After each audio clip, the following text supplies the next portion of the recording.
What a playoffs for Ryan Getzlaf! And by the way, I planned to say that before I looked at the score for today. But anyways, welcome everybody to another episode of the Keeping Karlsson Fantasy Hockey Podcast, the best fantasy hockey podcast in the world, hosted by two guys who own Eric Karlsson in their keeper pools. So excited for early May fantasy hockey episode. I'm sure the 10 people listening are excited to hear what we have to say. Thank you for everyone joining us. I'm your host, Dylan Dubrowski. With me, as always, the fantasy hockey guru himself, Brian Combe.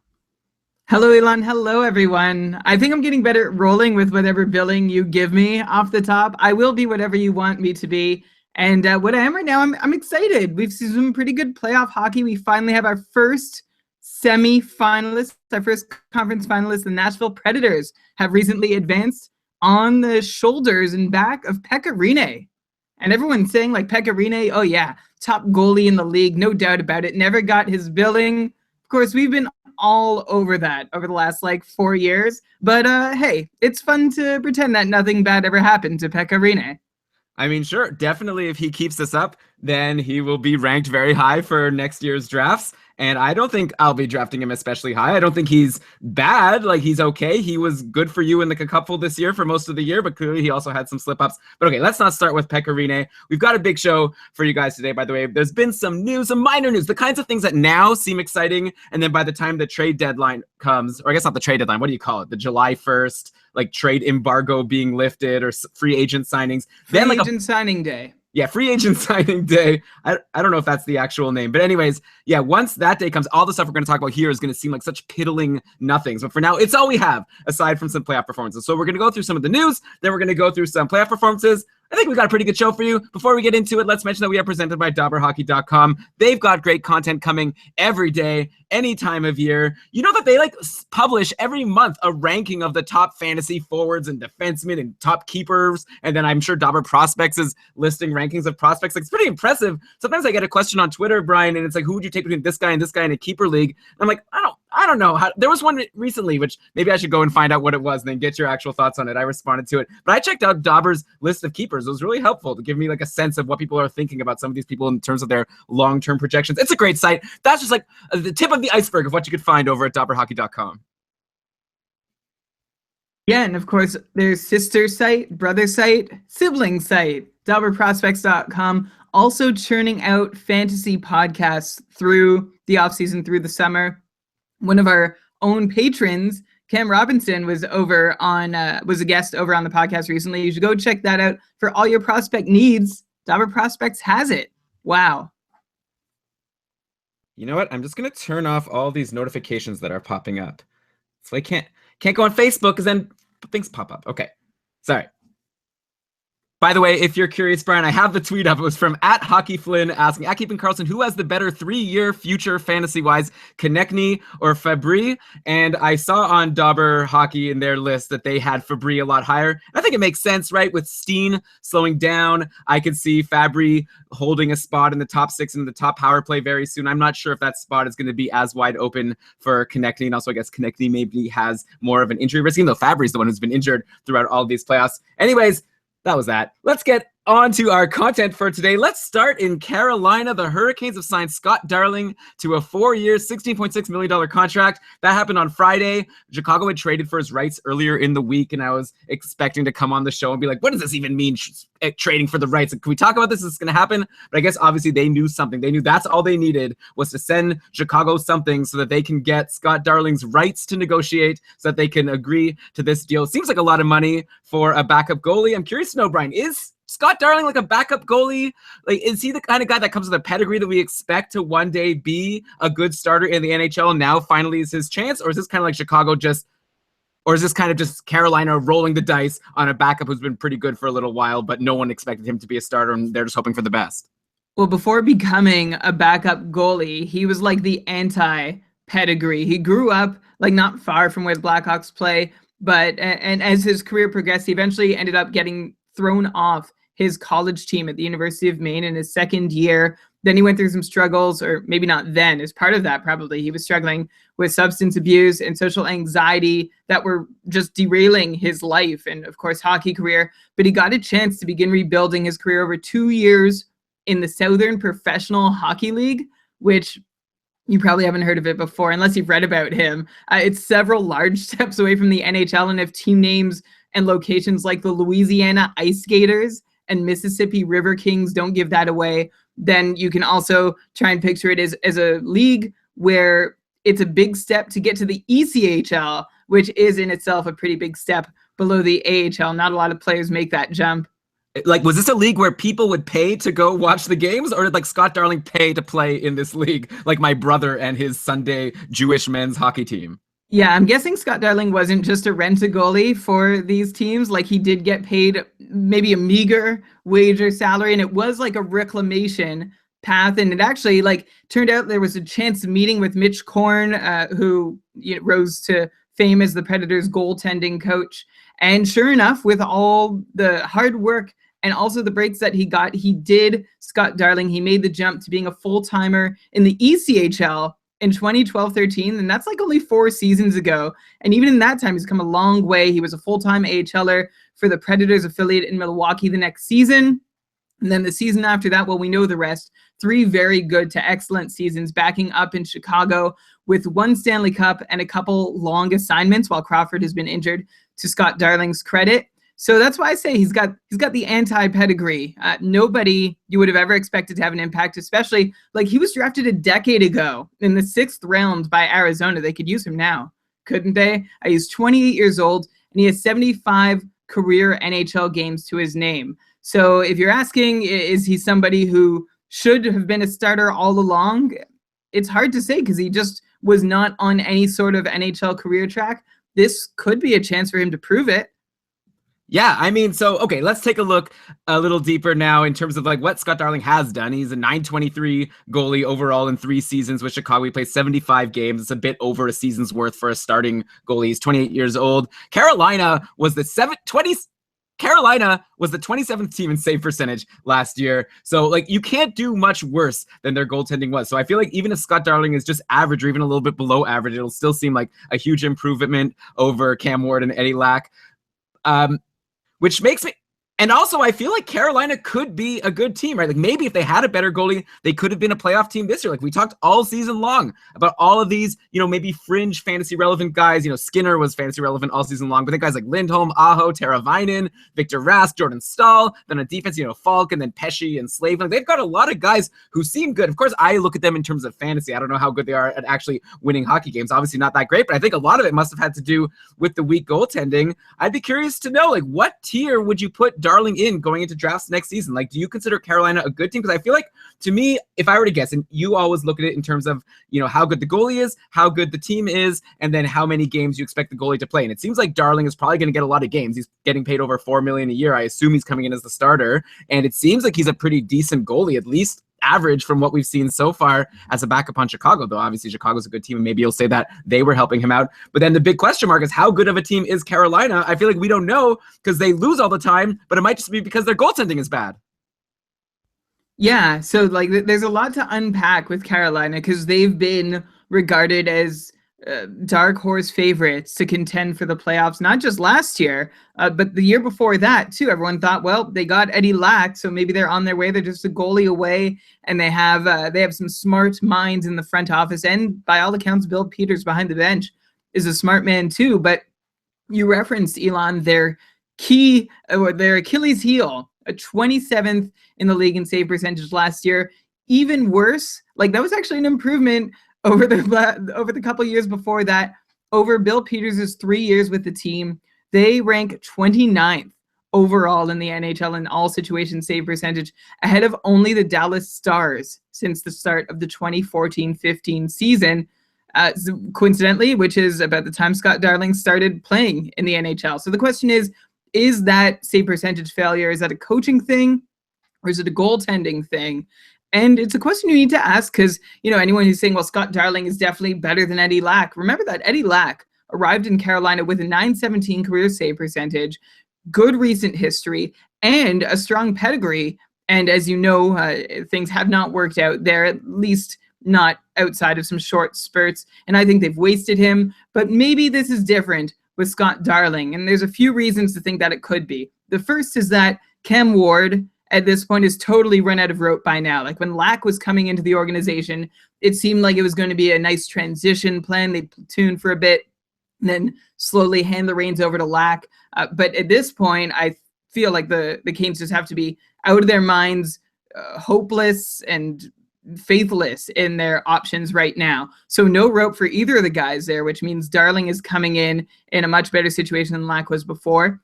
The second reason is maybe the Hurricanes have learned their lesson in choosing to pursue Darling, who maybe he's a goalie that will fit their playing style, which sure didn't seem to be the case with Lack. I'm not sure if they failed to do their research ahead of time or if their goaltending coach just wasn't doing what needed to be done, but clearly Eddie Lack's play and the Carolina Hurricane style did not jibe together. And finally, another reason to think things might be different for Scott Darling in net is that they are a better team overall. So of course it's going to be helpful for whoever's tending twine for them.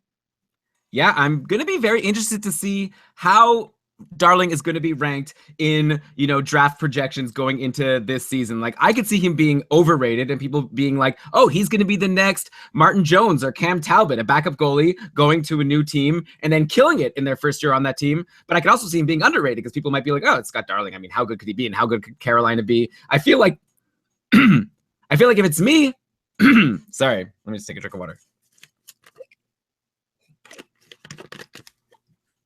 I feel like if it's me, I would tend to be more optimistic than pessimistic. If I had to pick a side, I'd be kind of excited to have him as a goalie, especially if I could get him late in my draft. But like I'm saying, I'm not sure if I'll be able to because I feel like maybe a lot of people might be thinking the same thing and thinking that maybe he has the upside to do well like those two other goalies I mentioned. I guess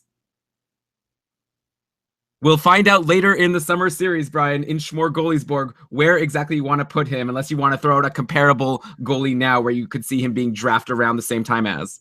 Yeah, so here's the thing. He's a .923 goalie over 75 games, and he's going to a team that a lot of people think have some solid offensive and defensive pieces in place. So it's a place a goalie can succeed, and there's actually been some evidence from this very small sample that could be construed to say that Scott Darling has the potential to be an above average NHL starter. Like the numbers he's put up as a backup over 3 years equate to what you would expect from an above average NHL starter. Obviously, I can't quite get there myself yet. I just don't have that predictive certainty. And I don't know that anyone does, although I appreciate everyone taking their best guesses.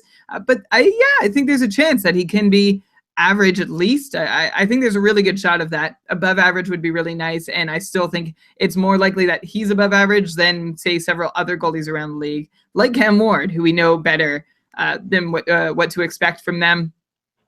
So if you want me to try and tier it, Elon, try and think of how you saw Cam Talbot or Martin Jones as they headed into their first seasons respectively with the Oilers and Sharks. And then, also Freddie Anderson in a similar case, although several years younger in Toronto. Maybe Ranta, we see the same thing happen if he switches locations next year.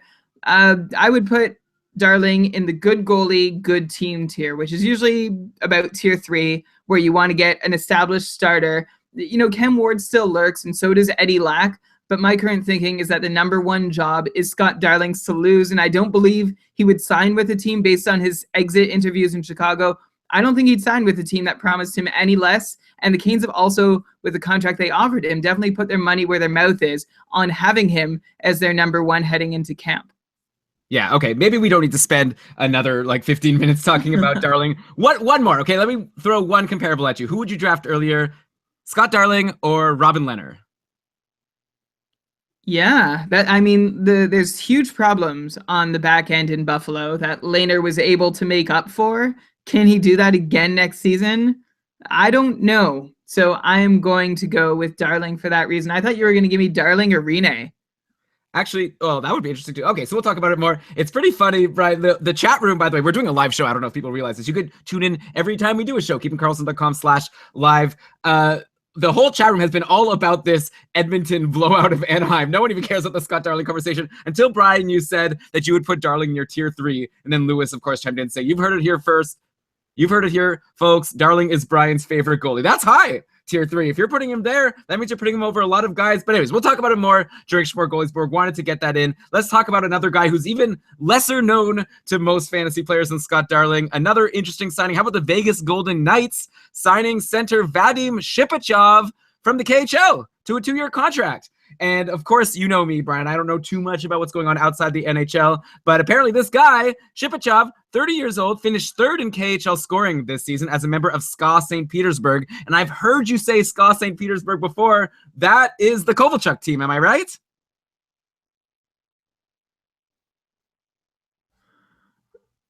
Sorry, I was looking up videos to try and pronounce Shipachyov correctly. Of course you were. What was the question? Is SKA St. Petersburg Kovalchuk's team? Yeah, and Dadonov and Gusev, they've had some really strong leading scorers. Like they are, I would have said like they're like the pre-lockout Toronto Maple Leafs of the KHL, except they have a little more success. Wait, the pre-lockout Maple Leafs? What? Like, what does that mean? I thought you were going to say like Pittsburgh Penguins or Chicago Blackhawks. It seems like a star-studded team. Well, it is a star-studded team. So maybe, you know what, maybe you're right. But like before, what they do is they seem to offer players contracts that other teams can't match. So they try and outspend. So that's where I was going. They before there was a cap involved and Toronto would get, I don't know, whatever hot guy seemed great coming out of the prior season. But I think they've had a little more success at choosing the right guys to sign.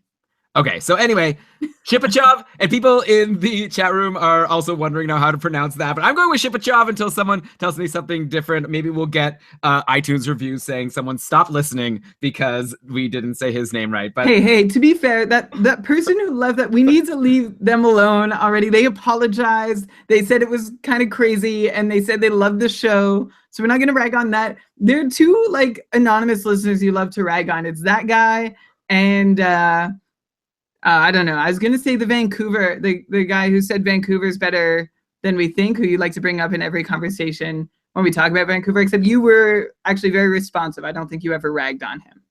No, I think you were I don't know.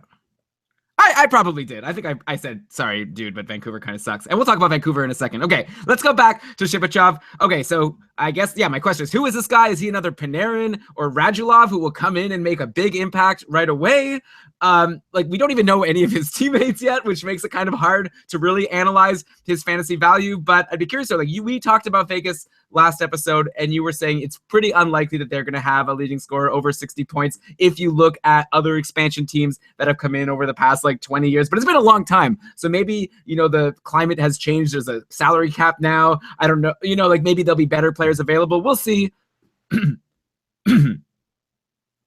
But yeah, at this point, would you guess, knowing the types of players that will be available, is Shipachyov likely going to be the top scorer on Vegas or among the top scorers? And in that case, could you see him as like a 60-point guy and someone that, at least if you're in a keeper league and you still have access to pick players up, should people be rushing to grab him right now? Yeah, in a keeper league, absolutely. If you can already start making moves, Shipachyov is somebody you should be going after. He was an elite playmaking centerman in the KHL. Now, remember, he's already 30 years old, so there's going to be an age thing happening. Like, he's not going to be some young upstart up-and-comer. And he was actually rumored to cross the pond the season before this one, and he finally made the jump to Vegas now, who made a very clever little move here. He has the potential to provide star power for Vegas that might not have been available to them in the expansion draft, save for maybe a couple goalie options, like if Marc-Andre Fleury was available. But it seems that what Vegas has done, bottom line, is they added the best player in the world, not currently in the NHL, which makes him better than several NHLers, maybe even half the NHL for sure.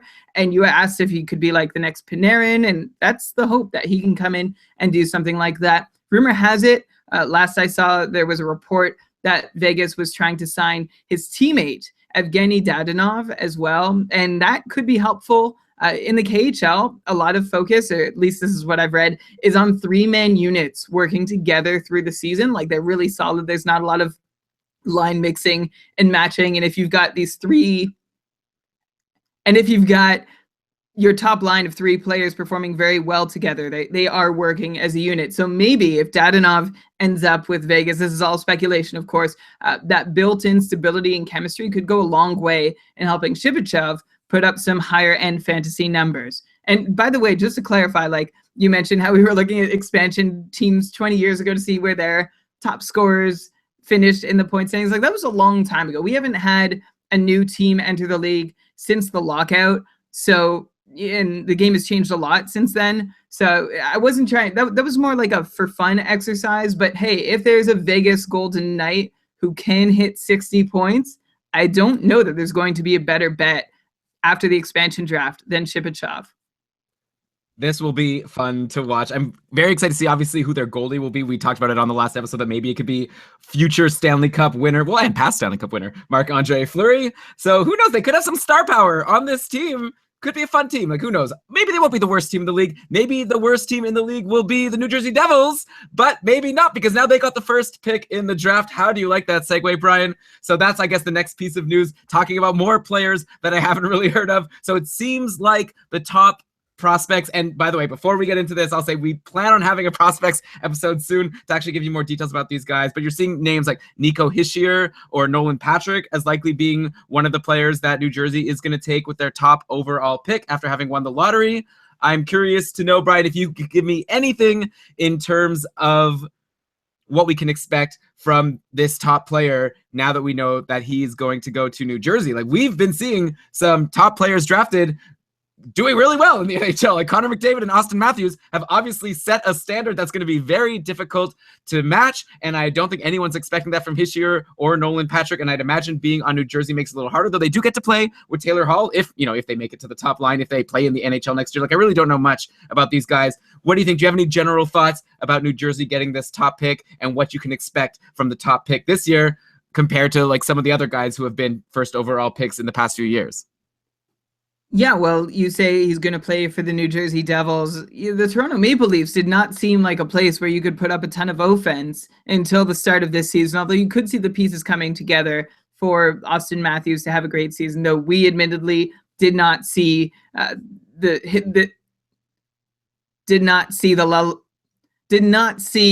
coming what he was able to achieve. Buffalo wasn't really necessarily a great place to put up points for Eichel either, but he still got close to 60. That said, like you implied, Elon, these two top picks in this year's draft don't really touch those levels of your Eichel, your Matthews, and of course your McDavid. But that's not to knock them. Like, they are the clear front runners. There's no question as to who deserves to go first and second, 1-2 in the 2017 entry draft. And hopefully they'll offer the Devils and Flyers some legit help before too long. The good news for anyone drafted by New Jersey is that there's plenty of room for them to fit into the top 6 if the team decides they're ready for it. So there will be a role almost immediately, even if they might not be one of those guys who's a no-doubter for a top 6 role because of their pedigree. These guys are just going to have an open lineup, essentially, to step into.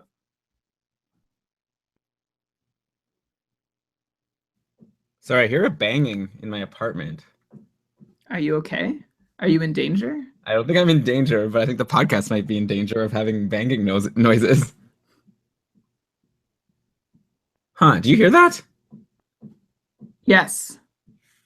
Okay. Let me just go. Sorry, everyone. Brian, fill the air with something interesting. I'm just going to go and check out what's going on with this banging. All right. Well, this is a good shot. Ryan, you're asking for a shout out. What's the shout out for? I guess you can't respond because there's like a 4-second lag, but I'll watch in the chat. Does that count for your shout out? Thanks for joining us.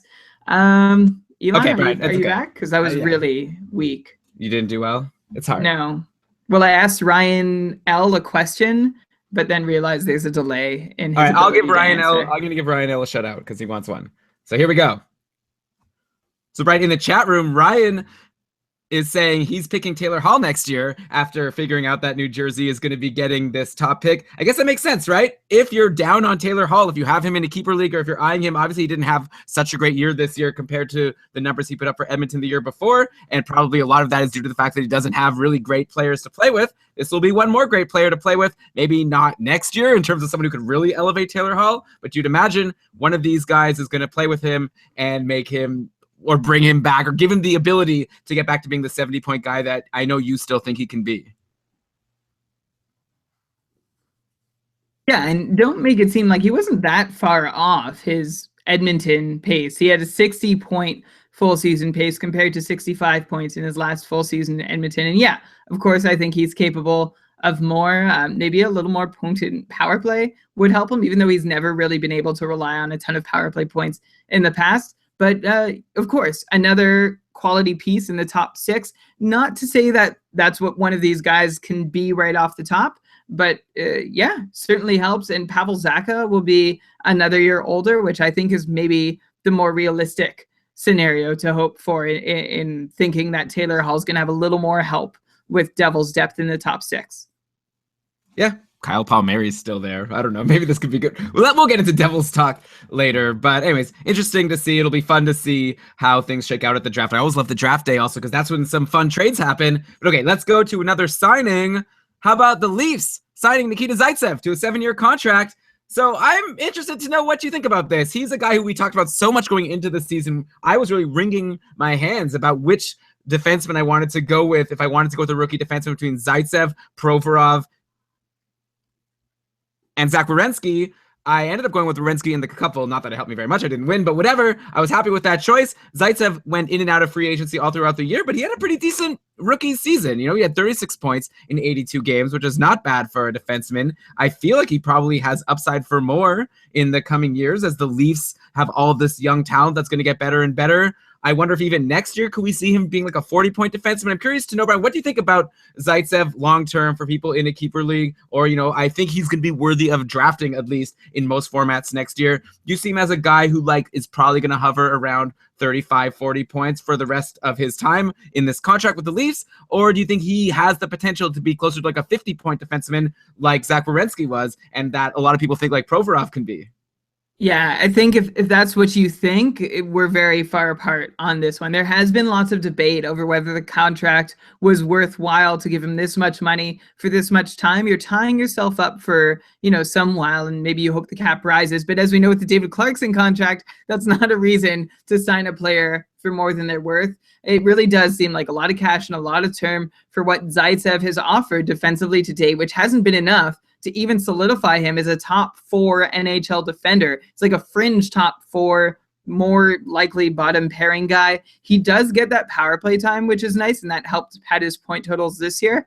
But that's more due to him being right-handed than him having any significant power play skills that the Leafs really are trying to take advantage of. The Leafs have no other righty options on the blue line at the moment, unless you're expecting Connor Carrick to leapfrog Zaitsev on the depth chart, which I'm not sure you want to set your watch to that. But if the Leafs, like the danger for Zaitsev is the Leafs go out, or at least, the danger for Zaitsev fantasy-wise is the Leafs go out, they get a top 2 or even an established top 4 righty on the blue line, and that's reason to knock some, if not most, of Zaitsev's 13 power play points out of next year's projections, which means that he'd only be safe for 30 to 35 points. That's if they sign another player. If they don't sign another player, and he still is the de facto best right-handed defenseman to play on their power play, then I think you can really hope for 35 as a floor, and then 40 would be wonderful. But I don't think he's an offensive gem waiting to break out. I don't think he's a defensive gem waiting to break out. It'll be interesting to see if he can live up to this contract. And if you're counting on him for production, you're really watching to see if the Leafs acquire another right-handed defenseman. Yeah, I don't know. I guess it'll be interesting to see if you end up eating your words on this. Like, he had a bit of hype coming out of the KHL and joining the Leafs for this year. Maybe that was because, like you're saying, there wasn't as much competition, and maybe that'll change. Is it possible? I don't know the Leafs cap situation. Could they go after someone like a Shattenkirk for next year and get like that solid top power play defenseman? I believe he shoots right, if what I'm seeing on Fantrax is correct. Is that something that anyone's been talking about? I haven't really heard any Shattenkirk rumors at this point. I've just been hearing a lot of like people crapping on Shattenkirk for not being good defensively whenever Washington gets killed by Pittsburgh. Don't you think also, by the way, side note, Pittsburgh has been blowing out Washington in a few games, or at least scoring a lot of goals on them. And I feel like people are being hard on like Holtby and Shattenkirk and all these guys. I mean, they're playing Pittsburgh. Give them a break, right? Well, yeah, but you're also on a team that had more points in the regular season than Pittsburgh. So, and Holtby certainly has not been his best self. Even like you look at his numbers historically against Pittsburgh, in their previous series, and he's just not playing up to snuff. But that's not what you're asking me right now. You're asking me what if Kevin Shattenkirk ends up on Toronto? Like, he is a right-handed shooter D-man, and yes, that would significantly hurt Nikita Zaitsev fantasy value. Yeah, I guess I've just been wondering a lot about Shattenkirk. I feel like he's the kind of guy that's so valuable in fantasy because he gets all of those power play points. So as an unrestricted free agent, that's definitely someone I'll be watching throughout the offseason. Okay, one more piece of news before we get to more of just talking about some of the players that are doing things in the playoffs. Can we have anything to say at all about the Canucks hiring Travis Green as their coach? There you go, Canucks fan who follows us on Twitter and wants us to say things about the Canucks, who, by the way, probably isn't listening, right? I'd assume the majority of people who normally listen aren't listening because it's May 1st. But for those of you who are listening, you are the super fans, and you're the people who are going to win your fantasy leagues. I guarantee it. Or maybe I shouldn't say that. No money back guarantee. I was just going to say, or what? Anyway, so Vancouver... Or you get this podcast free. You can have this podcast for free, unlimited listens. How about that? So, okay, we already talked about the Canucks briefly last episode when they announced that they had fired their coach, and we were talking a little bit about what do we think this is going to happen, how's this going to affect some of their guys like Horvat, the Sedins, like Eriksson. You were saying something about how Eriksson was in the doghouse last year, just like Radim Verbata was in the doghouse the year before, and maybe a new coach could unlock the potential of some of these right wingers. So do you see Travis Green? Do you know anything about him? Is he the kind of guy that you think can unlock some more potential out of Louis Eriksson for next year? Or do you have any other general thoughts about how this signing can affect anyone on the Canucks fantasy-wise? I don't know that he'll be the one to activate Louis Eriksson's true potential, but at least it's a fresh start for Louis Eriksson, or at least it should be.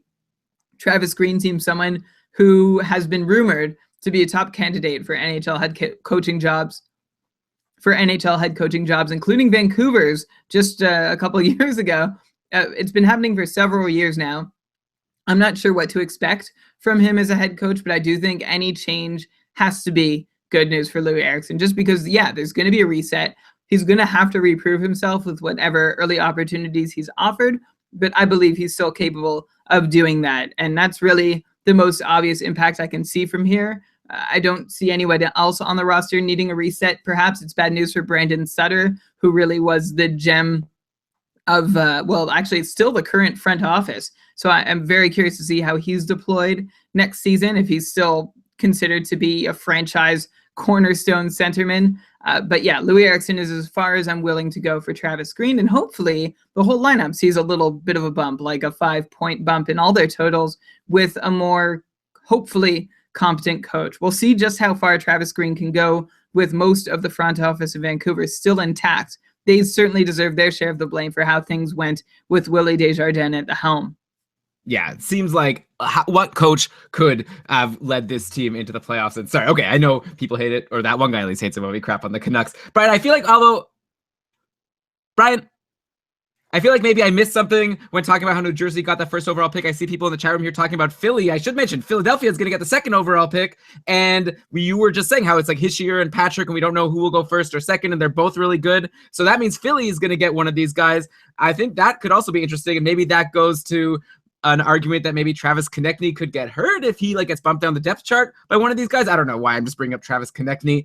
I guess Nolan Patrick is a center, and you see Giroux and Couturier as normally the top two centers on the team. So it'll be interesting to see the impact of, I don't know what I would say, of Philly's pick that they get in the draft and how that will affect the fantasy prospects of a bunch of players on the team. Yeah, absolutely. Let me try that again. Yeah, absolutely. You never consulted me on that initial question between Konechny and Fabry. Konechny is the top left wing only, the top natural left wing on the Flyers depth chart right now. I mean, Shen and Simmons have played the position before, and Voracek. And I had my thoughts towards the end of the season about whether Giroux and Voracek can both be back next year, or if the Flyers are really willing to work through that, or if they're like, nope, time for a rebuild. So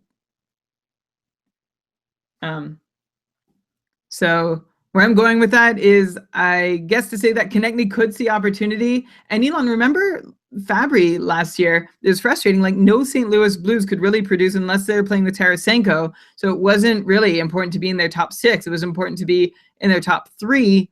Now I feel like that can change next year, now that Mike Yeo is in charge, and whatever they were trying with Ken Hitchcock is now just scraps on the cutting room floor. So I still have a little more faith in Fabry over Konechny. And so I'm answering the question you asked about 40 minutes ago. Okay, I didn't consult you because I knew you'd agree with me, so it was easy. Wow. And by the way, I guess since we're talking about St. Louis, great job by them in the playoffs. Got a lot farther than I know you thought they would. And I'm especially excited about Jaden Schwartz for next year. I'm very curious to see if he's going to still be a sleeper. As you know, we were both saying that we think he could be next year because he sort of had a lot of slow stretches this year. He had a really good playoff, so maybe that evaporates, but he's definitely someone I'd have my eyes on next year. Definitely the second Blues player I'd want to take after Tarasenko, unless maybe Pietrangelo and obviously Jake Allen. But okay, the second forward I would want on St. Louis for sure.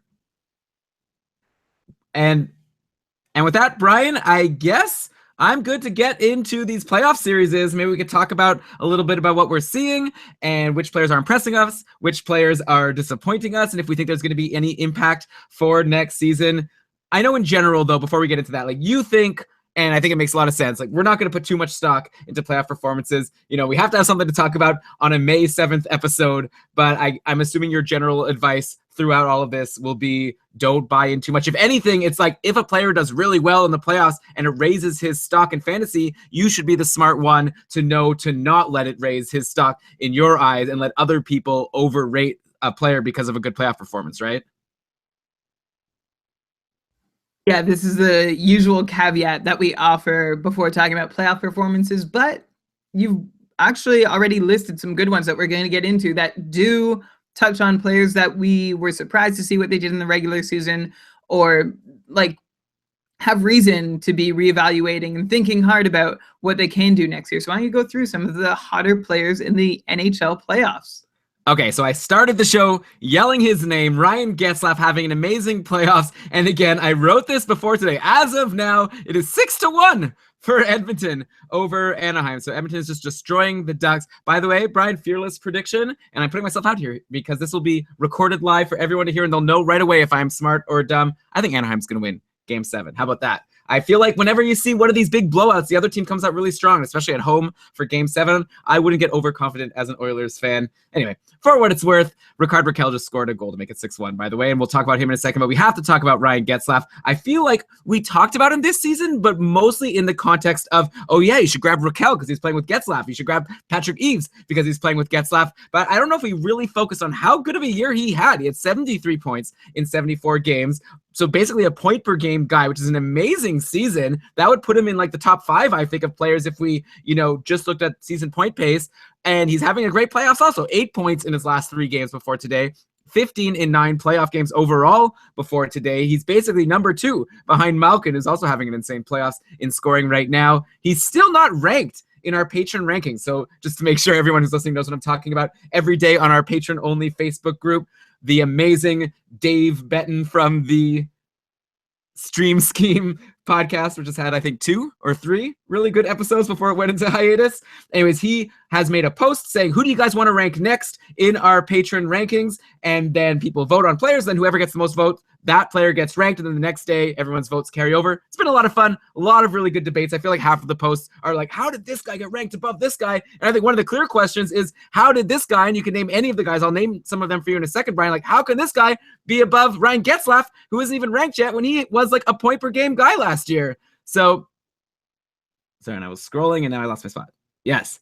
So my question to you is, like, how viable is Getzlaf next year? Here are the centers ranked ahead of him so far in our patron rankings. I'm going to say centers just because there's some players who have winger eligibility, which make them more valuable in fantasy just because of value over replacement. So just to compare apples to apples, we've got McDavid, Crosby, Malkin, Matthews, Sagan, Eichel, Stamkos, Tavares, and Scheifele, all ranked, all centers, and Getzlaf still not ranked. I think he'll get in today or tomorrow probably. I feel like maybe Getzlaf is being underrated, like especially when you look at the bottom couple guys on the list, like especially like Mark Scheifele. Like, are you really taking Scheifele over Getzlaf? I mean, Scheifele also was like a point per game guy. It's tough. There's so many good centers out there right now. Curious to know what you think about Getzlaf. I guess his one drawback, he doesn't take too many shots on goal. He had 138 last year, which was less than 2 per game. I guess that's a good reason maybe not to rank him as high as those other guys.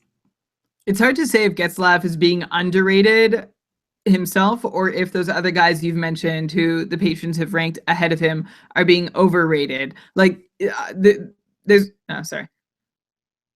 one of these things is not like the other, right? There's a clear difference between him and choices like Matthews, Eichel, and Scheifele. and that's in age. He's got at least 8 years on each of them. He turns 32 this Wednesday, so happy early birthday to Ryan Getzlaf. And as he gets older, it's obviously harder and harder for him to maintain and repeat point per game performances. We had a lot of nervous moments about him over like a year ago at this time.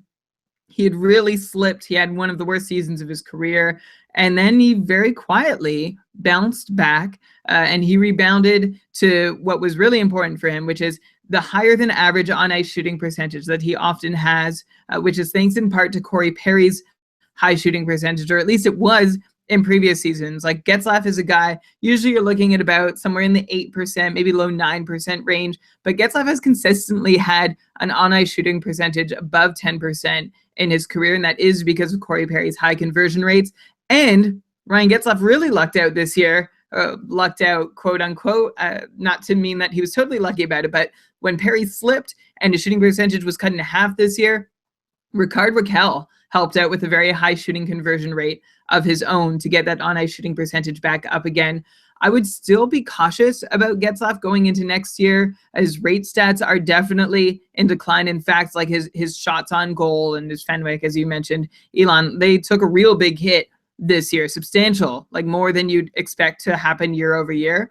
And he's going to still have to be somewhat reliant on either Corey Perry, which is less likely than Rickard Rakell, to have either one of those guys shoot above 15%. But if you want to mark him down as a 70-point player in an 82-game season, I think I'm safe with that. And yeah, that does put him right around where we have the most excited projections of Scheifele, Eichel, and Matthews coming in. Although Matthews, I think his projections are even higher than that at point per game in a lot of cases. Yeah, I mean, it's hard not to love Matthews after the season and then playoffs he had. And, you know, we didn't actually ever look back on our patron rankings from last year in terms of which ones were right and which ones were wrong. That would be maybe a fun project. We got to get Dave on a show, right? And like maybe we could go through them as an off-season show and talk about that. Who were the players who most impressed us and disappointed us? Okay, but sticking with some of these Anaheim players, and I guess, you know, in hindsight, maybe I should be talking about Edmonton first, because that's kind of rude, giving the highlight to the team that's getting destroyed today. But I wanted to mention Silfverberg and Rakell, who are also both having great playoffs. We've already talked about Rakell before. I feel like I talk about Rakell every week. So let's focus on Silfverberg, right? 11 points in 9 playoff games before today. Rakell has 9 points in 9 games. Silfverberg has been playing on line 2 with Kessler and Cogliano, like he always does, but he's been on the top power play with Perry, Kessler, Getzlaf, and Fowler. And so, side note, Shea Theodore was indeed bumped once the defenseman came back. Fowler and I think Vatanen was also getting some power play time. Maybe I should verify that about Vatanen. Sec. Oh, yeah. Oh, but actually today, which I'm verifying now to make sure. And actually today, for whatever it's worth in this game, is like totally crazy and out of reach. But I'm seeing Theodore and Vatanen on the top power play. So who knows? Maybe they're still shifting around. Anyways, back to Silfverberg. Sorry, it's nice when Silfverberg gets on the top power play. He's normally not there, but clearly he's able to produce. And I'd be curious to know who you like better for next year between Rakell and Silfverberg. Rakell, I should mention, has been playing with Perry and Getzlaf during the playoffs. Who knows what that's worth, especially with how many line changes the Ducks tend to make throughout the season. Who do you like between those two for next year? Or do you have another player? Like, I'm thinking in terms of the second best forward on Anaheim that you would want after Ryan Getzlaf. Is it between Silfverberg and Rakell for you? And if it is, which of those two would you want? Well, the question is, do they retain Patrick Eaves' services over the offseason? But actually, that's not really. I don't think that'll have much impact. Or Ryan Kessler, Elon, also certainly can make a case for himself. And Corey Perry's still there, of course. Yeah, actually, I was ready to leave him out because as we talked about last season, remember we were talking about how Perry and Getzlaf both fell off and that you can count on Getzlaf a little more to be able to continue or to have a shot at bouncing back, while Perry, this is sort of how things go for a player of his ilk. So I don't know if he'd be the second Duck I'd choose, or if he'd even be in the conversation. Silfverberg, we should take a moment to mention. You mentioned like how well he's doing in the playoffs this year. He's been a point per game player in the postseason over the last 3 years. He has 34 points in his last 32 games played in the postseason, not including the one happening right now. And he's making a name for himself as a key playoff contributor, someone who seems to be coming up in the clutch. With that said, I still prefer Rickard Rakell. I think he's got the higher upside, though in some formats, big shot totals from Silfverberg big shot totals from Silfverberg could be considered enough to offset what you hope the upside will be from Raquel. Sorry, so who did you say? Brian? I said I prefer Raquel, but in some formats, Raquel's upside, but in some formats, Silfverberg's upside would be enough to make up the difference. You mean Silfverberg's shots? Yeah. Okay, yeah. What did I say? Upside. Okay, that's cool. Yeah. Yeah, I mean, you know me. I like Raquel. I'm excited about him. Silfverberg seems like a solid guy that we're going to expect 50 points from maybe for the next few seasons. And maybe he has a higher floor, but I think Raquel has a pretty high floor himself. He'll probably be overrated going to next year's drafts. I don't know if I'm going to reach for him necessarily, and we'll get into draft strategy and when it's worth it to reach and when it isn't later on in the summer series. But I guess also we might still have a few more games from Anaheim to see. We'll have to see if they make it to the next round, and in a couple of weeks, we'll see if we're talking about them again. Okay, over to Edmonton now. We have to talk about Leon Draisaitl, who has now scored a hat trick today, and Edmonton's up 7-1. And I was going to go into talking about him anyways, because before this, he was already on a 3-game point streak and had 11 points in 11 games so far in the playoffs. So definitely that gets increased by a lot. So what, he has 3 goals today, and any assists? Yeah, 2 assists, so 5 points. So Draisaitl's like shooting up the overall playoff rankings. It'll be fun to see where he ranks after this game. But yeah, this is all after he had an amazing season, right? He had 77-point season. He went 21st in our patron rankings overall. I'm curious to know, Brian, would you have taken him there, or are you still like reluctant to bank on him as like a for sure 70-point guy? Like, I feel like the people who are ranking him 21st overall, they're thinking like 70-point floor with upside for point per game, or upside for at least, the 77 points that he had this season. Would you draft him that high? I feel like I know Ryan in the chat room's all excited. I don't know why he's so obsessed with Ricard. I don't know why he's so obsessed with Leon Draisaitl. He keeps on mocking me for having said at the beginning of the season that I like Panarin better than him. I had to pick someone. They're both good. Anyway, Leon Draisaitl, at this point, Brian, like, where do you see him? I know we already talked about him recently. Is this playoff performance changing anything for you? Do you think that 21st overall in the patron rankings is a fair ranking for him? Yeah. Let me say that again. It seems fair. I think what this comes down to is his eligibility going into next year. That's really important to me. And by eligibility, I mean his role like as a 70-plus point dual eligible center right wing playing with Connor McDavid. Yes, please. 21st, go for it. But as a second line center exclusive who's going to have to battle for 60 points, not playing with McDavid, obviously, I would have him a little lower. And these are the things we can't really suss out while the playoffs are still happening, and there's been no offseason to understand what direction the Oilers might be going. But yeah, the best case scenario of Draisaitl being that 70-plus point center with dual eligibility, that certainly seems worth drafting. And his draft stock is going to be really interesting to monitor to see if his hype is still full-blown by the time September rolls around. If it is, I'm guessing there's going to be other people ready to take him sooner than I'd be ready to take him myself. Not to say he doesn't deserve a high projection or a high ranking, but just if it's overblown to the point that you're taking him over other guys who have been a point per game more reliably over the course of their careers, then that's where we've gone too far with Draisaitl. So of course his value is at an all-time high now. I'm not even going to say sell high in a dynasty, although like there is that concern that he plays a different role next season, and that will certainly hurt his point total. So a lot to see in the offseason. For now, if I'm going to give him that best case scenario billing, I'm okay with him at 21st. Yeah, well, I mean, obviously it depends who we're comparing him to. Like, players ranked directly after him, we're up to 27 right now. Joe Pavelski got ranked today. And so you're seeing names like Marchand, Gaudreau, Panarin, Wheeler. So I guess our patrons think that Draisaitl's better than all of these guys. It sounds to me like you're saying that maybe you wouldn't put him there. Like Johnny Gaudreau, it's hard to take Draisaitl over Gaudreau for me. But, I mean, we're seeing what he's doing in the playoffs. We saw what he did all last year. I guess we got to get on board. He's amazing.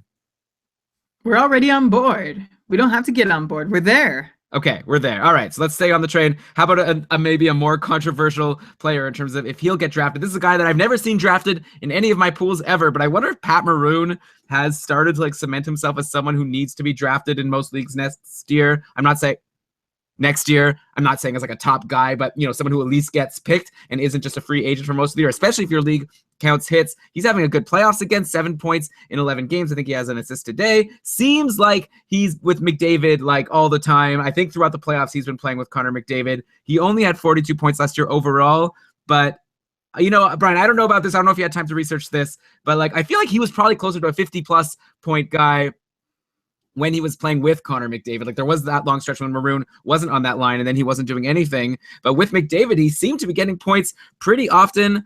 I don't know. I just feel like Pat Maroon, he's such a up and down guy. And like, another guy on the other side, like Milan Lucic, has been doing nothing so far. And maybe that's not including today. Like today's stats are going to like throw everything out the window and make a lot of Oilers look better than they have been in their overall points. Yeah, Lucic has 2 assists today. But before today, he only had 4 points in 11 playoff games. He's someone who was drafted in pretty much all leagues last year. Of course, he gets a lot of hits, but even in leagues without hits, like a couple, he was drafted. People thought he'd be playing with Connor McDavid, of course. But he had 50 points overall on the season. But that was buoyed by an amazing final run of 7 points in his last 5 games. Before that, he was only on like a 46-point pace, which is kind of close to Pat Maroon. I'm curious to know, like, would you draft either of these guys?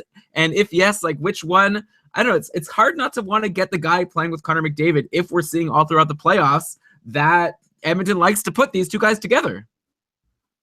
I'm going to go with a similar answer to how I went on Draisaitl, and that's too early to make these calls. Like the Oilers, if they get knocked out of the playoffs, then they're going to say, okay, well, what can we do better for next year? What needs to change? And that could change the whole makeup of their top 6 or top 9, on which Patrick Maroon relies heavily. His points per 60 numbers were markedly better when playing with McDavid than without, and that's to be expected. And we actually lauded him before in the season as one of the few Oilers who could play well away from McDavid and still keep puck possession moving in the right direction.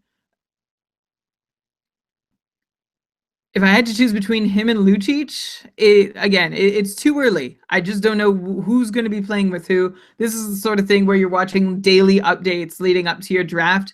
They both offer similar things, and I think the one who scores more points will be the one who plays with Connor McDavid. If I have to choose the player I like more, I was going to say Maroon, but I think Lucic probably is more offensively capable if given the opportunity. I don't know. Kind of over Lucic after a 50-point season where he also just had that amazing end. And, he was pretty good at the beginning, or at least he had the opportunity to be good when he was playing with McDavid, and only 4 points, 11 playoff games. I don't know. I guess whatever. Maybe you don't take either of them. It would be hard for me, especially in a league that doesn't count hits, to take Milan Lucic anywhere except for like my last pick overall. And even then I might go for someone with more upside. Let's go on to another series. Let's talk about St. Louis versus Nashville, who they're done now. Nashville won today.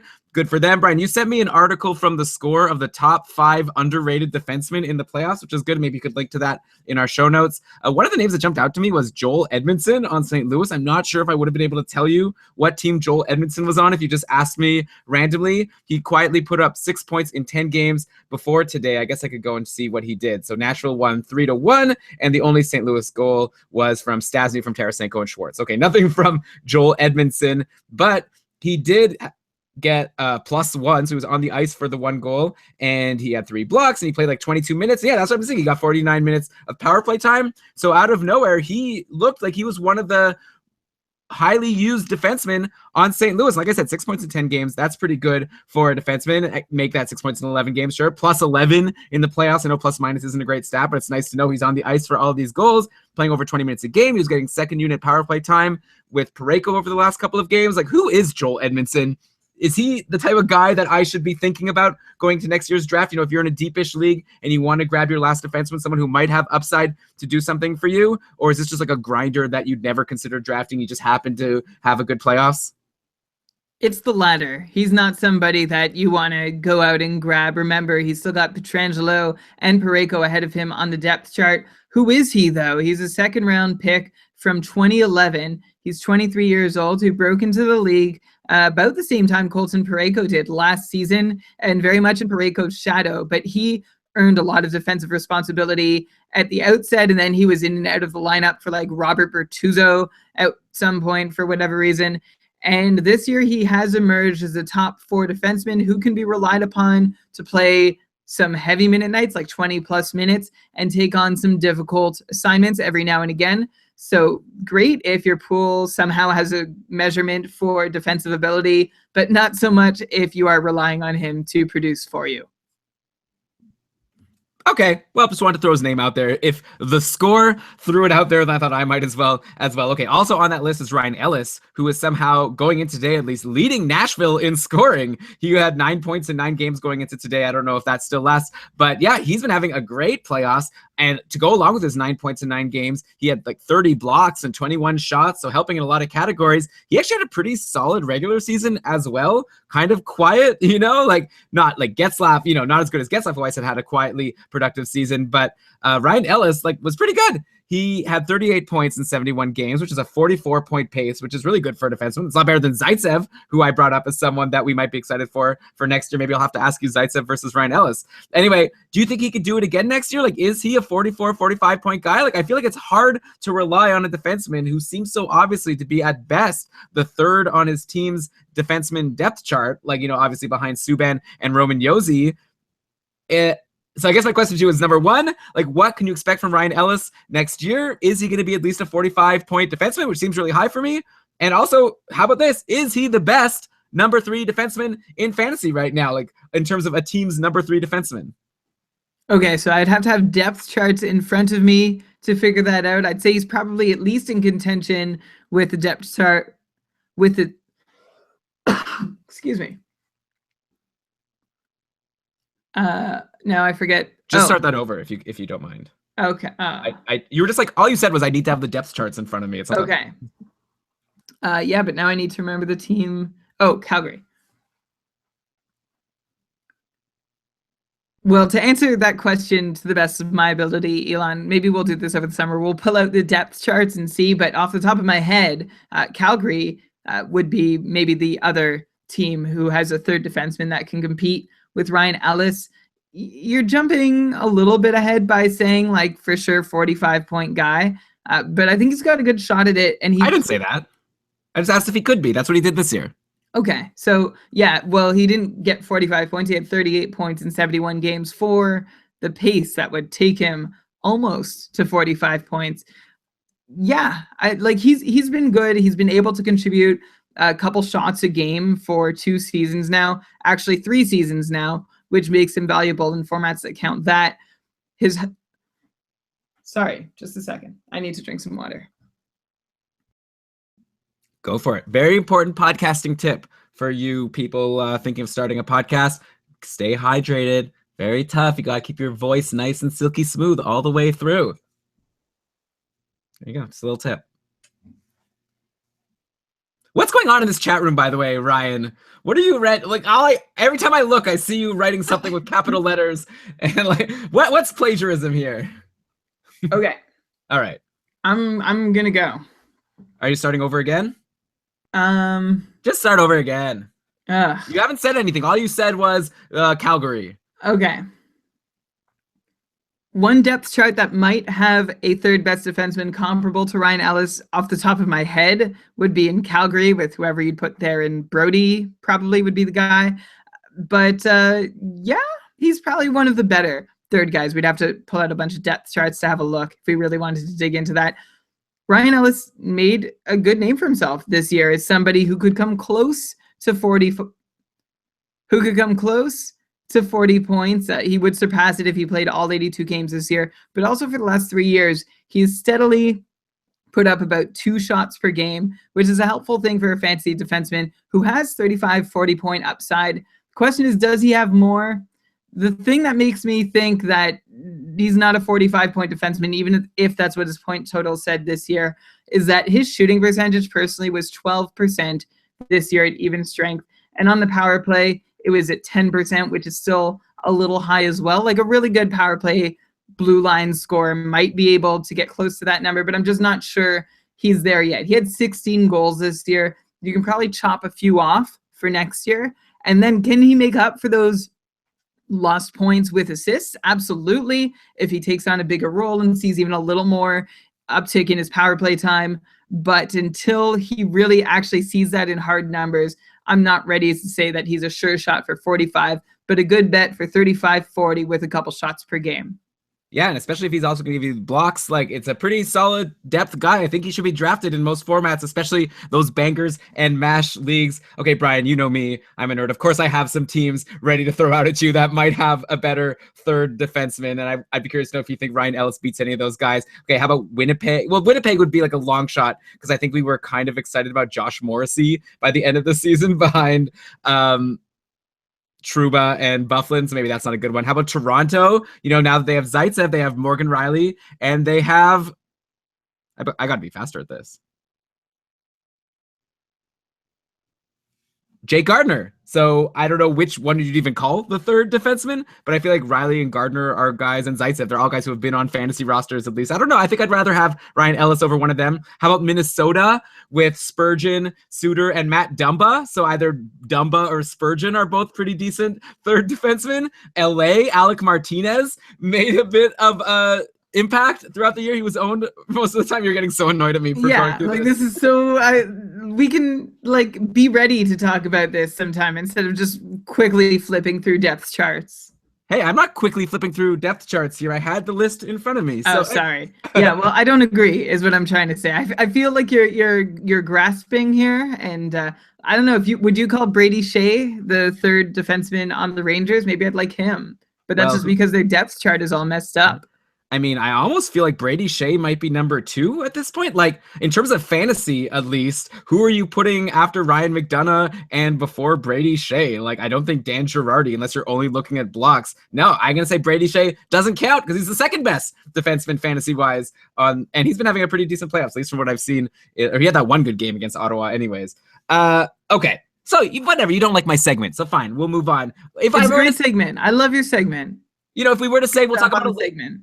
If we were to say we'll talk about it later, like 99% chance we're not going to talk about it later. We'll just leave people wanting. So at least I threw it out there. Now someone could tweet at us if they want us to go through the best third defenseman. Ooh, and then we could do like the best fourth forwards, and we could do some weird series and just churn out content. That's how you come up with stuff to talk about all throughout the summer, I guess. Okay. What do you have next? Next series. Okay, let's talk about Ottawa versus the Rangers.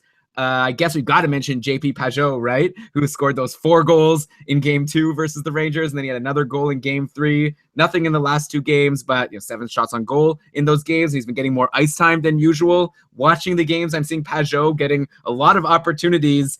Like, this is a guy who only had around 16 minutes of ice time on average over the season, and he only had 33 points. Like, this isn't an impact guy, but I feel like I recall before Pajot making an impact in the playoffs. What is it with this guy? Is he like the Justin Williams on Ottawa at this point? A guy who just shows up in the playoffs when they need him for a clutch goal? Like, also, but he's getting good deployment. Yesterday he was on the top power play with Stone and Turris and Burrows and Karlsson. I feel like this must be a mirage. I'd imagine as a Sens fan, and you've been watching all throughout, I'd be very surprised if you're going to say that now you're going to consider drafting Pajot in your fantasy league for next year. But I feel like at the very least, I'm going to draft him for my playoff pool next year if the Sens make it.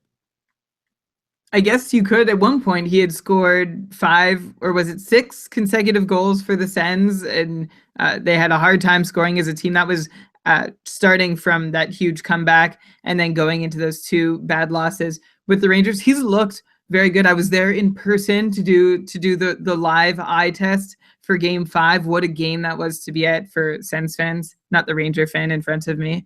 Sorry to that guy, sort of. But Pajot has looked very good, and what he looks like is a middle 6 player, a utility player who can slot into any various role. He can get some power play time. He can take on some penalty killing duties. He can take defensive faceoffs. He can take offensive faceoffs. He can do a little bit of everything. Does he excel incredibly at any of it? No, but he's like a jack of all trades kind of guy, and not someone you can expect a whole lot of offensive production from through the regular season. And yeah, maybe an outburst in the postseason if you want to go ahead and take that chance, although I'm still not sure I personally would. But yeah, so I don't know where to go with this because you already knew that I was going to not say anything special about Pajot, except it's nice to recognize a player really playing a middle 6 role to a T. And And one guy who, we should be expecting to put up Pajot-like production, but hasn't really, Mark Stone. I'm curious if you have any concerns about him. He scored yesterday, but he only has 4 points in 11 playoff games so far. This is a guy who we probably would have picked as the top forward on Ottawa going into the season, and he had like an okay year. He had 54 points in 71 games, which is a 62-point pace. I remember there was a time when we thought of him as a surging star that could be like a 70-point guy. I wonder if like that's changing, or maybe it was never that and I'm just saying that and that's like totally fake news. But 11 playoff games probably aren't going to change your mind about him. He's been on a 60 to 65 point pace for each of the last 3 seasons now. Is there any reason to expect more or less from Mark Stone next year, or is he in the Kyle Turris category of solid bet for 60 points but don't expect more than 65? Yeah, that was some fake thing you made up. We never thought of him as a rising star to get 70. We did like him as a guy who will find you 60 for sure, with upside for 65, and nothing is changing in my projection for him going into next season. He had a good season this year. Has been a little concerning that he has not been so offensively active in the postseason for the Sens this year. In fact, if you watch the games they've played, and of course I've seen a little bit more of them than the rest of the league, he hasn't even been all that noticeable. He's had a couple big moments, but the other team's been very effective. He's one of the forwards that they key in on the most, and they've done so effectively. So I'm not going to hold this playoff performance against him. I still like him for 60, 65 next season. And certainly, no, I still like him for 60, 65 next season. I mean, I don't know. I'd like to go back.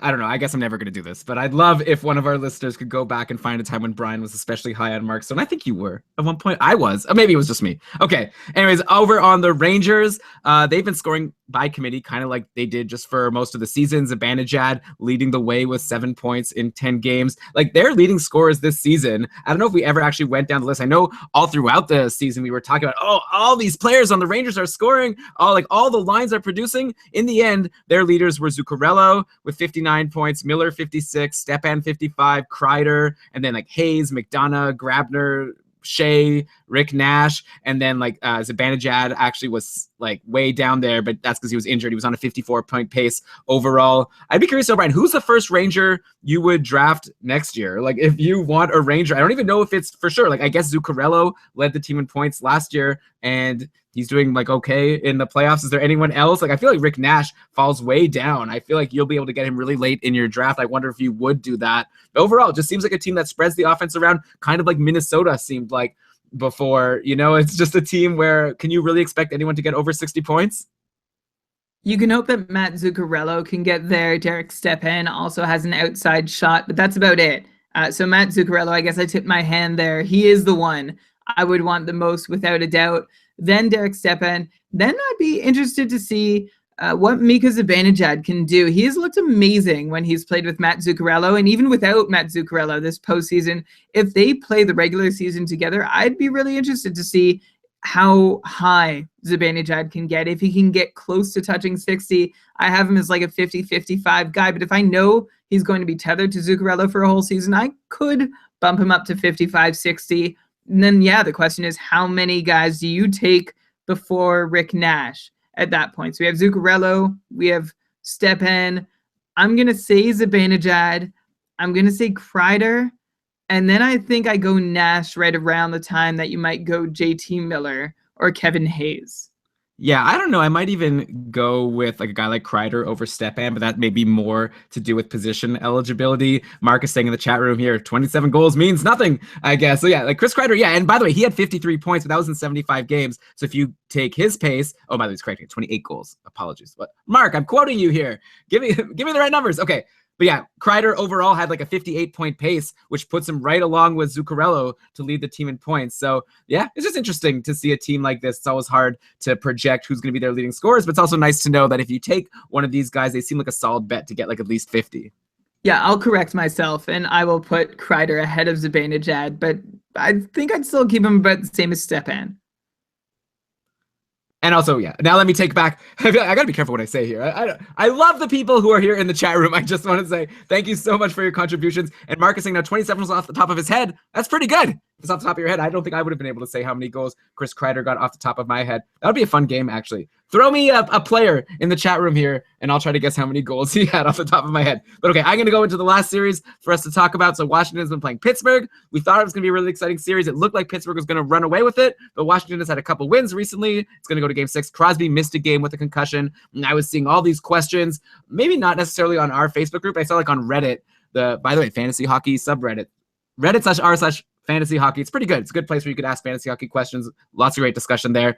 Anyways, a lot of people were asking, oh, does this hurt Crosby's keeper value now that he has yet another concussion? I mean, he came back yesterday and he got an assist, so it seems like he's fine, but I know people get worried with concussions. It always gets worse, and any concussion, could be worse and could have an impact. Are you at all any more concerned about Crosby's keeper value now that he's suffered this concussion? Somewhat. At some point, like, you just have to trust team doctors to have made the appropriate diagnoses and taken the proper precautions so that Sidney Crosby can come back and not jeopardize any of his future playing career. There is a small part of me, I hate to say it, like, as a generational player who, you're only going to get to see once in your lifetime. Maybe it's time he hangs him up. Like, I know that's very controversial, but I just feel like for the sake of his long-term health, I wouldn't be mad, is what I'm saying. If he said, you know what, this is it. I've gone far enough. I've taken enough damage to my brain. I've given enough to the game. I'll still be an ambassador after my career, but I'm going to safeguard my brain and body for the rest of my life to keep anything really terrible from happening down the road. So if you're talking about his keeper value, it's hard for me to really get at that. I don't think in fantasy hockey terms, like if you think of how other people value him as an asset or commodity, I don't think it changes. I think people were already nervous about it, so now they'll just continue to be nervous or maybe be a little more nervous, but I still think whatever extra anxiety there is about his health is probably the same that you would have had anyway due to age. He came back very quickly. I can only hope that everything's okay and he's not making himself more susceptible to future concussions. That is how it works, like, right? The more concussions you have, the more concussions you have, the more likely it is you'll get another. But I hope every precaution has been taken to make sure that he is playing in as safe a situation as possible. Yeah, of course. But also at the same time, Brian, I feel like it's easy for you to say, yeah, I would understand. I'd be fine with him hanging it up. But, you don't have him in a keeper league. I guess if you did, well, you're a great guy. You would obviously be happy for him either way, even if it screwed you over in fantasy. But yeah, it's just, if there is some inflated concern right now about his value because he suffered this concussion, anytime there's some market, just in terms of the stock market, right? If there's information out there that you feel is not correct, that's an opportunity to pounce. So I guess in this case, if people are more worried about him, now's the time maybe to approach the Crosby fantasy owner and try to lowball him and be like, oh, you never know, one more concussion. And I mean, and I know I sound like a jerk just even talking about this because it's like, this is someone's life and I'm talking about a concussion as like, something that's just fun and games. I don't mean that, but you know what I mean, Brian. I want to help. I want people to win their hockey pools at the end of the day. I also obviously want Sidney Crosby to be fine. We all want the same thing, Elon. I think you're a great guy. Okay, thank you. By the way, after I said that I want the people in the chat room to give me a player and I'll try to guess his goal totals, a bunch of names came in, and I was just thinking, how mad, Brian, would you be if I just started going through each one and guessing the goals and then playing this game and looking and seeing how close I was and asking you? You would hate that. So I'm already so mad. I don't know how much more mad I can get with your tangents this episode. So let's keep this train on track.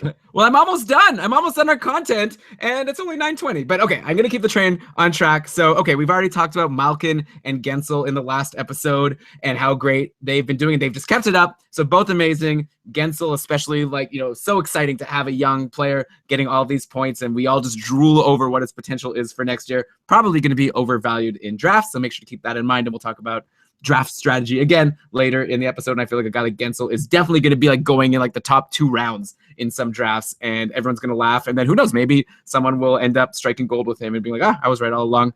Anyway, I want to talk about a guy on Pittsburgh that maybe hasn't been getting as much fanfare, but how about Phil Kessel, who has 12 points in 9 games now? He's another guy who's still unranked in our patron rankings. And like I said, we're like 27 players in. And he had a good season. He had 70 points last season. He had been closer to 60 the 2 seasons before that. So, quietly, really breaking out, getting back, not all the way back to where he was as a Leaf, where he was getting point per game seasons for a while. But still, a 70-point year is really good. And now he's having a strong playoffs. I'm curious with Kessel.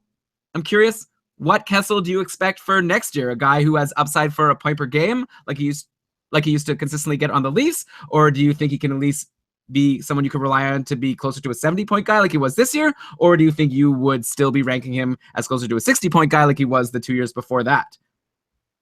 I'm going to go with 70-point guy, which could be putting myself out there a little bit. He'll be turning 30 just as the next season starts. And so, like we said about Getzlaf, every year you get older makes it harder to replicate what you've done. What I'll be watching really closely are his shots on goal numbers. He has declined in his shot on goal total now for 4 consecutive years, 5 if you prorate the lockout shortened season. And like maybe a couple of those declines have been pretty small, like 280 to 274. But between 2 years ago in this most recent season, he dipped 45 shots on goal while playing the same amount of games, and it shows up in his per 60 numbers too. So that's something I'm watching for. I would like him to get those numbers back up. I imagine he's playing a different role than he has over the course of his career when he was getting in the high 200s for his shots on goal totals. But yeah, I think sustaining high shot on goal numbers is going to help him continue at a 70-point pace. If it continues to decline, then yeah, you can start docking him 5 points eventually for missing out on that. But I see nothing in his numbers that shows me that what he did last season was something unsustainable. It's just something that I would be a little more comforted in seeing him repeat if I knew that he was going to start throwing more shots on net. The one inflated number that you find if you look in his numbers is his power play shooting percentage. He scored on 7 of 53 shots on goal with the man advantage, which gives him a 13% shooting percentage, which actually isn't that high. It's just high relative to the 2 seasons before, in which he shot at half that success rate. So I'd like to think that he can continue shooting in the low 10s for shooting percentage on the power play. And if he does do that, then that's another reason to think that he can continue on at 70 points for another year.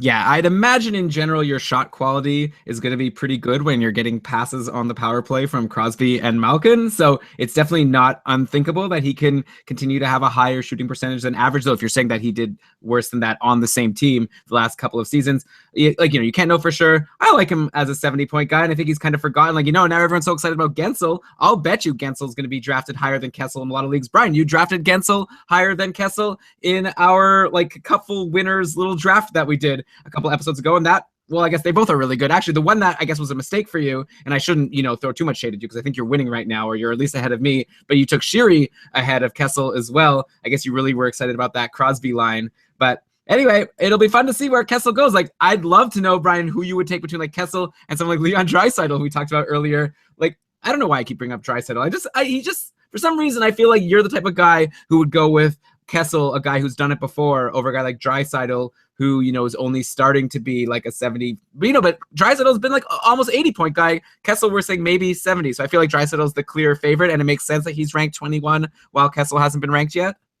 Well, again, it goes back to thinking about how much risk you want to take on. I know pretty much what Kessel's role will be in Pittsburgh next year. I know what he's going to be able to do with that role. I can't say the same for Draisaitl. So I feel a little more comfortable with Kessel. But if you want to roll the dice and go for the home run, then Draisaitl could have the better upside. Yeah, I guess it's more likely to see point per game from Draisaitl at this point. Okay, and then finally over on Washington, what was up with Ovechkin playing on line 3 with Lars Eller and Tom Wilson yesterday? Was Washington just trying to spread the offense around, or is there something more? Are they disappointed in Ovechkin? He's having a decent playoffs overall, 8 points in 11 games, but decent is good for most players. This is Alex Ovechkin. Malkin and Getzlaf are well above a point per game, and Ovechkin 8 points in 11 games. It's okay. What is that, like a 70-point pace? Probably. Like, we ranked Ovechkin 7th in our patron rankings, which was down 6 spots because he was number 1 going into last year. And I should mention these rankings are for the Cupful, which counts goals, assists, shots, special teams points, and blocks. So obviously, a league that counts shots, you're going to really value Ovechkin, though we talked about all throughout the season how he dipped in shots this year and even had a couple of those 0-shot games, which were so rare for him beforehand. Anyways, at this point, have the playoffs changed your opinion about him? I don't even know if you agreed with him being 7th. Like, is that a fair projection for you or a fair ranking for you? Or do you see him being higher than 7th most valuable player in the Cupful or lower? And yeah, this third line thing concerns me. Like, if he's supposed to be the guy, the top guy on Washington that they put out in all situations with their best players, right? I think it's reasonably fair to have him at 7th. I don't think this means that he's going to be a third line winger next season. What my interpretation of this is, Barry Trotz was behind in a series, needed to try and figure out a way to get back into it. And they won, by the way, with this line combination. So I don't know that you can really criticize it. And I think the thinking is that if you shut down Ovechkin playing with Backstrom, you shut down 2 significant scoring threats on the Capitals. But if you have Backstrom on one line and say Kuznetsov on another and Ovechkin on another, those are 3 different lines with huge scoring threats that you need to try and shut down. And that's the sense I get of what Barry Trotz was trying to do. Stacking that top line wasn't working. Pittsburgh was effectively shutting them down. So spreading them out now and hoping that you find a weak spot in Pittsburgh's lineup while one of them is on the ice might be a better tack.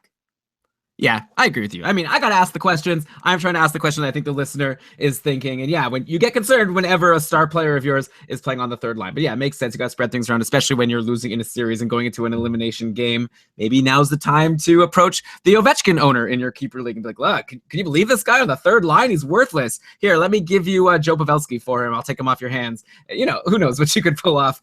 I'd love to know if anyone can buy low on like Crosby or Ovechkin at this point because of these things we've just been talking about. Tweet at us at Keeping Karlsson. Let us know about your offseason trades, or if you want to discuss any potential trades, we'll give you our feedback. Brian, I'm talking about our Twitter account now because I'm winding the show down. That's it. That's all the content I have.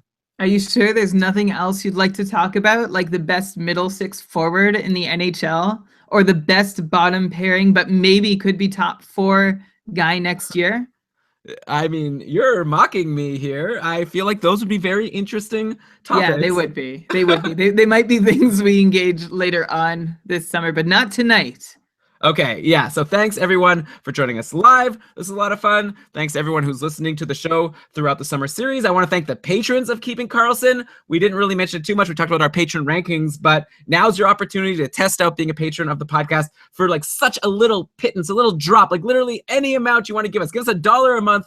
We'll invite you into the patron only Facebook group and to our monthly patron casts and whatever other perks we have. The Cupful, like obviously you'll have to be a full patron next year to actually be in the Cupful, but we're going to be talking about it over in the Facebook group. The Cupful, by the way, is the Keeping Karlsson Ultimate Patron Fantrax League or Fantasy League, which is like the best fantasy hockey league you're ever going to be in, and we're going to be getting into that soon. So a lot of fun being a patron. I think you'll like it. Why not try it out? KeepingKarlsson.com/patron. I'm trying to think if I want to talk about anything else before I sign off. I'll just say little programming note here. We'll most likely be back at you with another episode in a couple of weeks. I'm actually going to be on vacation. So, Brian, we're going to have to talk about what we're going to do about that. Maybe we'll have a guest or something. So stay tuned anyways to our Twitter account. We'll announce if there's any schedule changes, but assuming not, if you don't hear anything, that means we'll be back in a couple of weeks with our next episode. And you can join us live, keepingkarlsson.com/live. With that, let's cue the outro music. And Brian, why don't you go ahead and read us the page? Whoa, I've never messed that line up. And Brian, why don't you go ahead and read us the credits? All right, this episode of the Keeping Karlsson Fantasy Hockey Podcast was presented by Dauber Hockey and supported by our patrons. It was researched with help from Dauber Hockey, Frozen Pool, Dauber Prospects, Corsica Hockey, Hockey Analysis, Hockey Reference, Hockey Database, Elite Prospects, Roto World, and Fantrax. Great job as always, Brian. I look forward to doing this all again with you at some point. Yeah. Okay, well, until then, keep on keeping Karlsson. Sorry, I didn't know what to say. I'm not going to be here in a couple weeks. I'll be here in 3 weeks. Well, fantasy hockey doesn't take a vacation. I know. You're in Well, it kind of vacation does. I mean, literally, all of my seasons are on vacation. All my leagues are on vacation right now. But you can think about it all the time. mode. Good show. Good job. Yeah, I guess. Yeah, we'll have to talk at some point. Thanks everyone for joining us. Don't worry, I will be doing a hard edit. Take out anything inflammatory I might have said. Yeah. What should we do? All right, I guess we'll go. This game is crazy. What's the score right now?